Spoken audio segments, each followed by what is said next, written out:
O Senhor esteja convosco. Proclamação do Evangelho de Jesus Cristo, segundo Lucas. Naquele tempo, Jesus desceu da montanha com os discípulos e parou num lugar plano. Ali estavam muitos dos seus discípulos e grande multidão de gente de toda a Judéia e de Jerusalém, do litoral de Tiro e Sidônia. E levantando os olhos para os seus discípulos, disse: Bem-aventurados vós os pobres, porque vosso é o reino de Deus.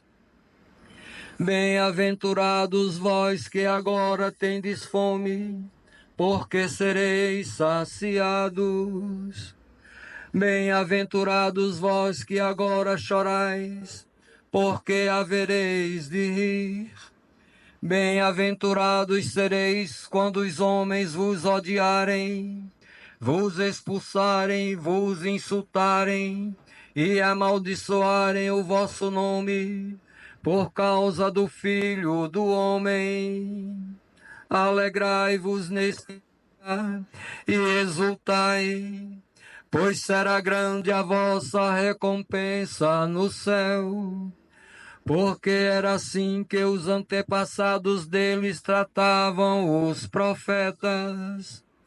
Mas ai de vós ricos, porque já tendes vossa consolação. Ai de vós que agora tendes fartura, porque passareis fome. Ai de vós que agora rides, porque tereis luto e lágrimas. Ai de vós quando todos vos elogiam. Era assim que os antepassados deles tratavam os falsos profetas. Palavra da salvação.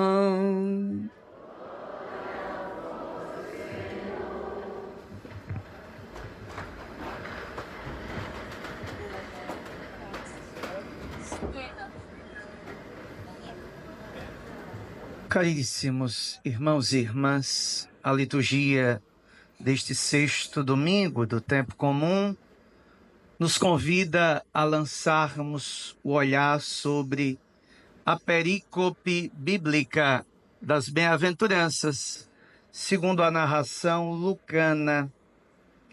Todos somos acostumados a escutar as bem-aventuranças de Mateus, aquelas que são proclamadas tanto no ano de Mateus, o ano A, como também na liturgia de todos os santos e santas de Deus, quando escutamos Mateus 5. Mas São Lucas também traz as bem-aventuranças. E é interessante notar que para São Lucas, a primeira imagem fiel, perfeita, das bem-aventuranças é Nossa Senhora. Por isso ela é a primeira em Lucas 1, 45, a ser proclamada bem-aventurada. Depois, há uma segunda proclamação, que é o Evangelho de hoje. Enquanto no discurso de Mateus, o Sermão da Montanha se dirige a todos, aqui no versículo 20, fica muito claro que para São Lucas, Nosso Senhor levantou os olhos e falou aos seus discípulos. Então são as bem-aventuranças para os discípulos, ou seja, para aqueles que decidiram segui-lo. E por isso, o texto breve das bem-aventuranças, diferente daquele de Mateus, nos apresenta: bem-aventurados vós, os pobres. Os discípulos são pobres. Bem-aventurados vós, que agora tendes fome, Os discípulos são famintos. Bem-aventurados vós que agora chorais. Os discípulos choram. Bem-aventurados sereis quando vos odiarem, vos expulsarem, vos insultarem e amaldiçoarem o vosso nome por causa do Filho do Homem. Os discípulos são odiados, são insultados, são amaldiçoados e são expulsos. Essa é a imagem da perícope do Evangelho deste domingo. E é interessante notar que tudo se encaixa perfeitamente. São os discípulos os primeiros a viverem estas bem-aventuranças. Vale lembrar que para São Lucas, a primeira é Nossa Senhora. Ela que é pobre, ela que tem fome, ela que chora, ela que é insultada, amaldiçoada, caluniada.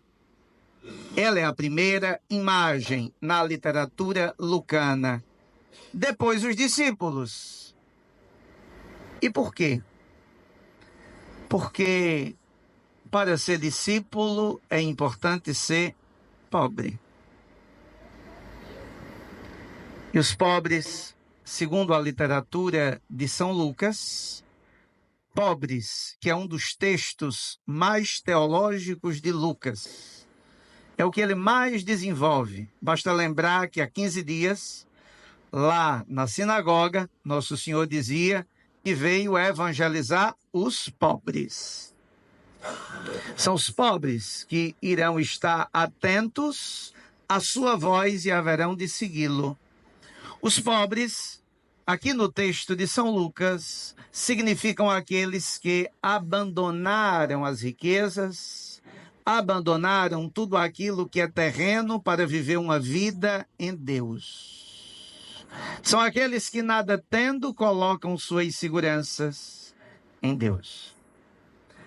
São os discípulos que são pobres, porque são eles que fazem a experiência de deixar as seguranças, deixar as barcas, Evangelho de domingo passado, as redes, Evangelho de domingo passado, a família, Evangelho de domingo passado, deixar tudo para seguir Nosso Senhor. Este é o pobre. Então, bem-aventurados vós, os pobres, os discípulos. Os discípulos são também aqueles que têm fome. E por que eles têm fome? Porque uma vez que agora nada têm, e agora tão somente buscam a Deus, eles vivem uma fome insaciável. Eles só querem se alimentar de Deus. E por isso são famintos. Porque a fome, o verdadeiro alimento que pode matar a fome deles, é aquele que Nosso Senhor falou nos evangelhos. A palavra dele. Por isso são famintos. Os discípulos também choram. E choram porque, na medida em que seguem Nosso Senhor, percebem que o caminho não é fácil. O reino de Deus é difícil. E por isso, tantas e tantas vezes, choram. Choram porque percebem que o caminho é duro, é árduo. Choram porque tantas vezes eles mesmos não conseguem. Choram porque tantas vezes são eles que negam, fogem, traem Nosso Senhor. Choram porque sentem consigo a dor de viver essa passagem do homem velho para o homem novo. São os discípulos que são insultados, caluniados, perseguidos, porque essa é a medida para saber se eles estão sendo discípulos. A perseguição. E por isso são os discípulos que são insultados, caluniados, insultados. Porque na medida em que anunciam a boa nova, não são aceitos, não são reconhecidos. E por isso a última bem-aventurança é a imagem perfeita da martiria. um dos elementos importantes para o anúncio da boa nova, o martírio. E os discípulos passam também por essa experiência e por isso são bem-aventurados. Mas, olhando Nossa Senhora e olhando os discípulos, na concepção lucana, quem de verdade é bem-aventurado para São Lucas, e por isso quem o segue não pode deixar de também ser bem-aventurado. É Nosso Senhor. Na verdade, voltando a olhar para os discípulos, atenção, Nosso Senhor se vê nos discípulos.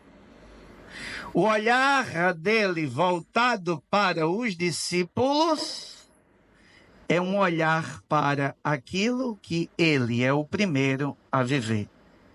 Por quê? Porque ele é o bem-aventurado na pobreza, desde o seu nascimento até a sua morte dolorosa na cruz. Ele é o perfeito pobre evangélico, que, vindo de Deus e sendo Deus, abre mão de tudo pela nossa salvação e se faz pobre, como diz São Paulo, para nos enriquecer. Então ele é a imagem perfeita de quem abriu mão, largou tudo pela proposta do Pai, pela boa notícia que ele é chamado a anunciar. Ele é o primeiro bem-aventurado. Ele é o faminto, porque também passou pela experiência da fome. Vários evangelhos colocam as necessidades de Nosso Senhor. Fome e sede. Tantas vezes Nosso Senhor passa e também nos pede de beber e de comer. De beber com a samaritana, de comer depois de ressuscitado. Lá em João 21, e pede de comer. É ele o faminto. Porque não existe nenhum que tenha mais fome de Deus do que ele. E o alimento dele não é outro, é fazer a vontade do Pai. É ele o bem-aventurado que chora. Chorou Jerusalém, chorou Lázaro. Chora. Um Deus que derrama lágrimas e se compadece dos seus. E se coloca no meu e no seu lugar.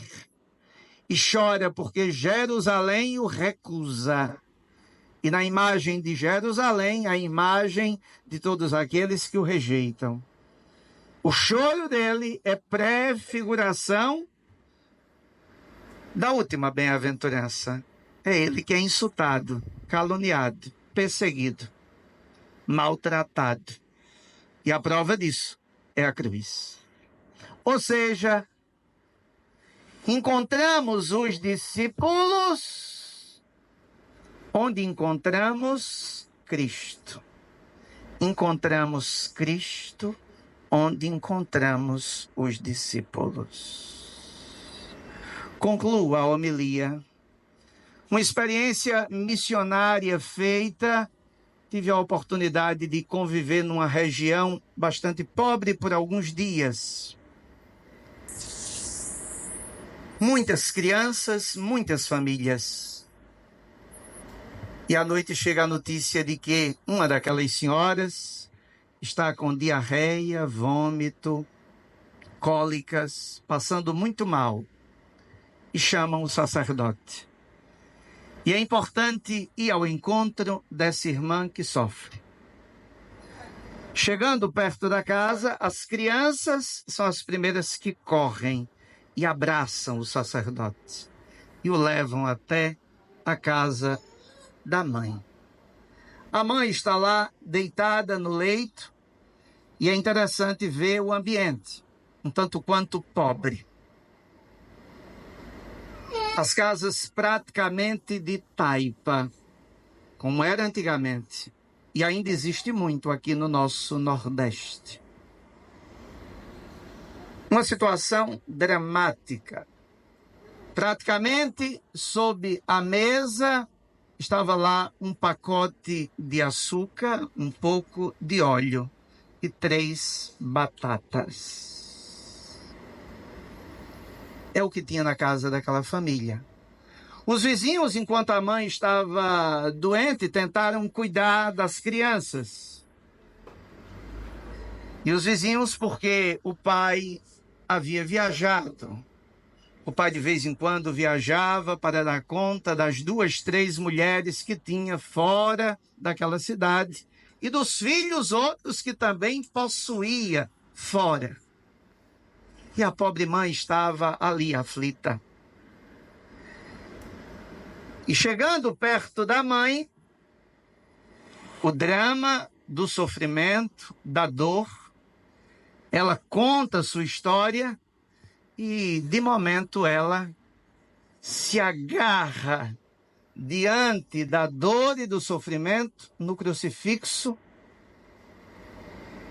que o sacerdote carrega numa missão.